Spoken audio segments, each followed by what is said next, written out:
Hey y'all, Big Tim here. Thanks for tuning in for another exciting episode of Old School and Bass with Big Tim. So today we're back from the Bassmaster Classic. What a crazy, crazy event that was. I mean, Lori and I have been, my wife Lori, we have been to probably 6 or 7 different Bassmaster Classics in the last 10 or 15 years. This was by far the busiest classic I've ever seen. Obviously, Bass announced that their numbers were 154,000 in attendance. And of course, that's, people going through the turnstiles at the expo.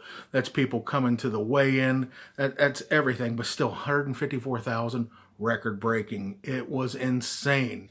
Most of the time, I love to go to the expos because you can generally buy some tackle at a pretty reduced costs. And they were definitely having that. But man, you'd have to wait in line for hours. I'm not a guy to wait in line. Don't like to wait in line, especially to spend money. I'm totally against, standing in line to give somebody else my money. So there were some crazy deals though. I know there were some rods that were selling, some baits that were selling, some reels. Everything was, anything that you wanted was available there. I think I ended up spending on myself, maybe $65. In years past, I've spent hundreds. But basically, it was just so crazy.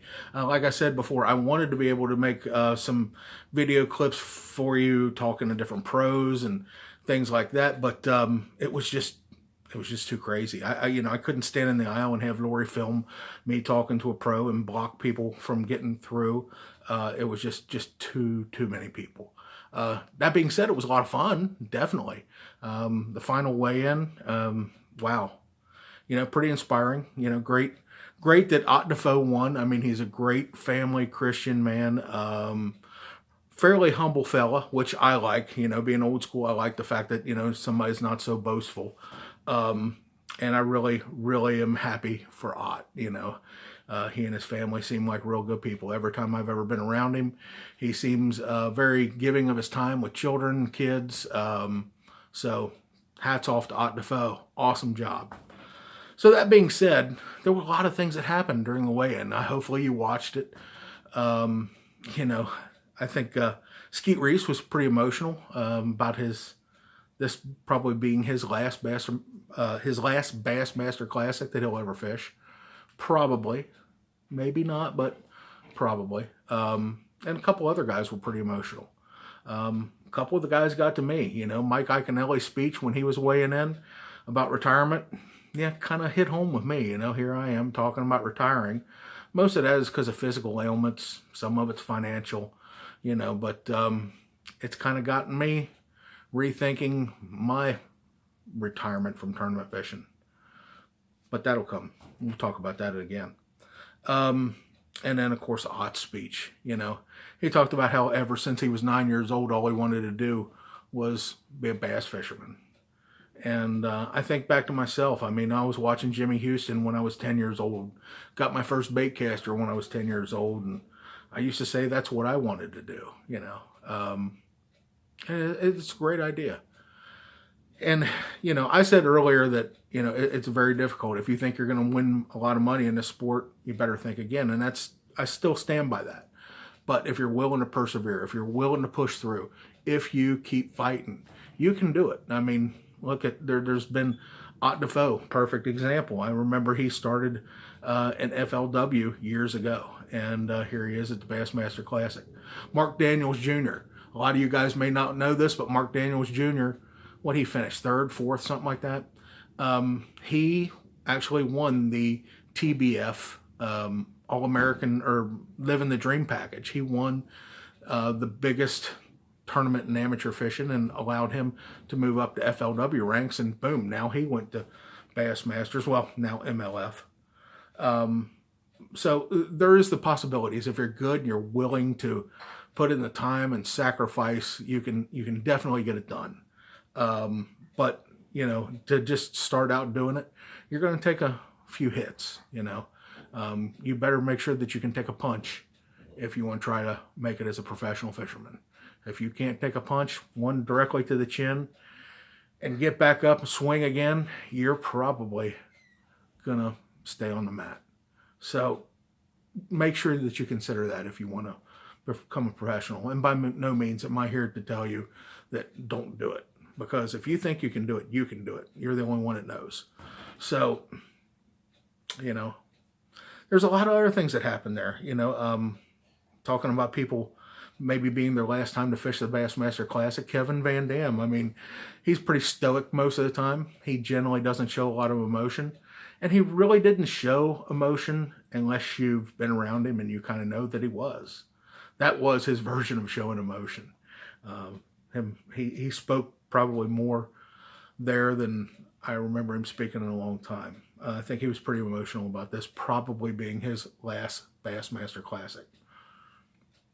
And then you have other guys like Bobby Lane who, you know, he's got basically 1 foot in each direction. He's going to fish the opens so that maybe if something doesn't go well at MLF, he can still have the possibility of rejoining the Elite Series, or, you know, if he wins one, he could fish the Bassmaster Classic again. That's pretty heads-up thinking on Bobby Lane's part. I was really hoping that somebody that stayed with Bass, somebody that didn't jump over to MLF, was going to win this year's Bassmaster Classic.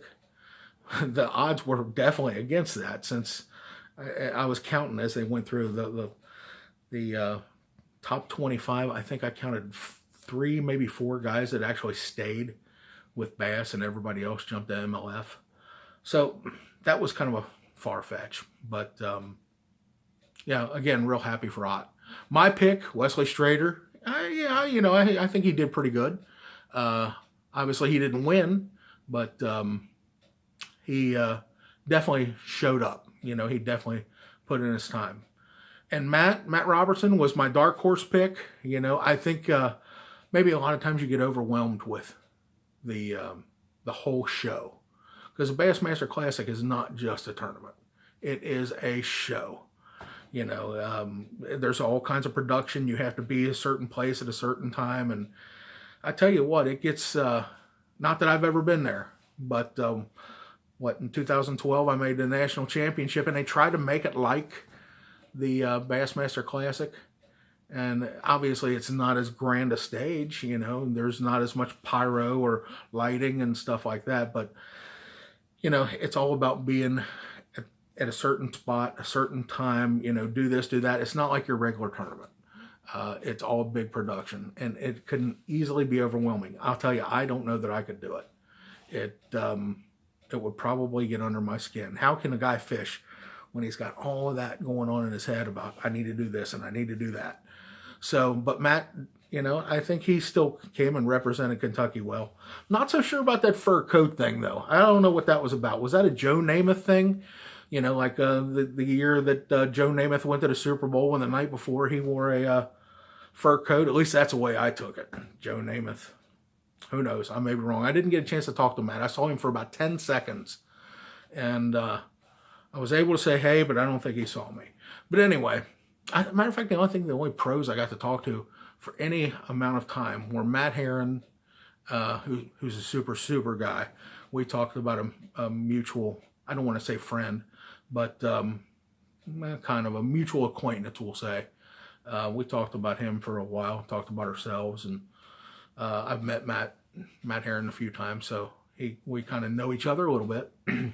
And I got to talk to Dale Hightower. Dale Hightower made the national championship for BASS when I went in 2012, and we practiced a couple of days, and we were in the same hotel, and so we became friends. So I spoke with him for, I don't know, 5-10 minutes, and he's a really good guy. Really enjoyed talking to him. I was really hoping to talk to Bill Owen. You know, he's a local guy. We know each other pretty well. I didn't even see him at all. There were a lot of people that I just didn't get a chance to see. You know, everybody, even if you're not fishing the Classic, it's a busy time. You know, you've got to be here, and here at certain times. And I saw Bill's schedule, and it looked pretty hectic. So, you know, maybe we'll get a chance to talk to Billy Lowen for you at one of the Thursday Night River tournaments or something. He comes down 2 or 3 times a year, probably. So, yeah, the Bassmaster Classic, man, what a great trip. So, now that we're back, man, it's good to be back. get to sleep in our own bed. But I mentioned something about my retirement. I mentioned in previous episode that the Kentucky Bass Nation kind of changed one of their tournaments due to flooding. It was originally supposed to be at Green River Lake, and I do love Green River Lake, although I don't care for it in March. I think I said I've got nothing but bad memories about Green River Lake in March. But we're going to Dale Hollow instead. So that kind of tempted me about coming out of retirement. I love Dale Hollow. I love it in March, late March, early April. We've got a warming trend coming. It should be a crazy good tournament. There should be lots of fish caught. There should be lots of big fish caught. I'm really excited about it. So yeah, I'm going. Yeah, I got a call today. Today's Monday. Got a call today about a co-angler. Because even though Joey is normally my co-angler, since I retired, you know, he had to go find somebody else to pair up with. It only makes sense.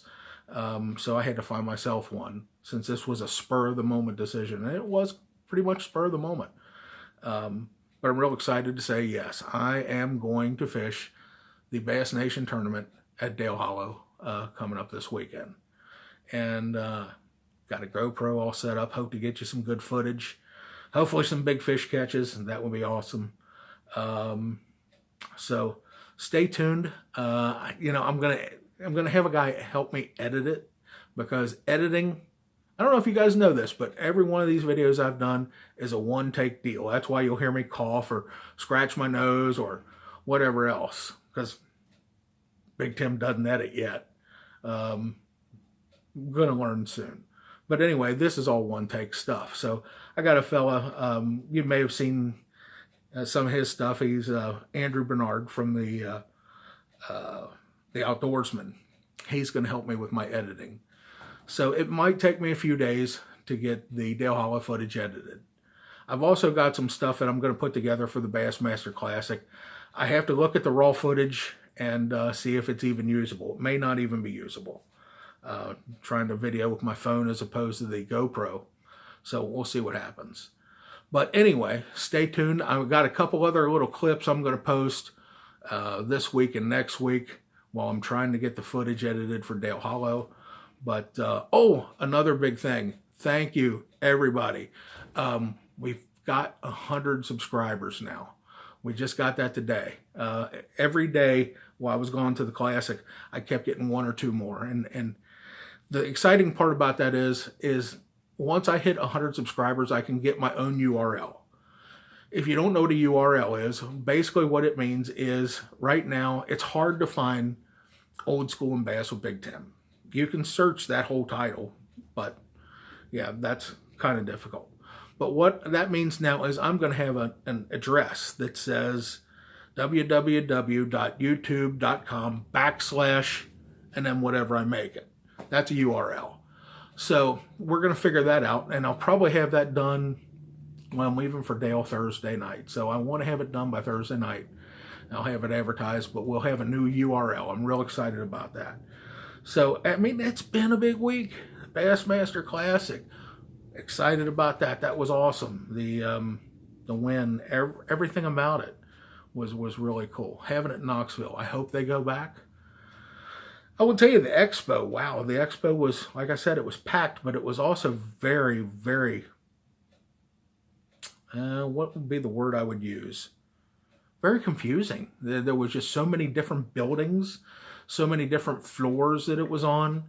You know, the first day we went, we thought we'd seen it all, and somebody said, hey, have you been here yet? And it's like, wow, we missed one whole third of the expo. A whole totally different building. And then I found more stuff in a building that we'd actually visited already. But still, all in all, it was a really cool experience. So I hope you got a chance to make it down. If you did, I hope you didn't spend too much time waiting in line to buy tackle. And if you did, I hope you got a great deal. So anyway, this is Big Tim. I'll see you next time.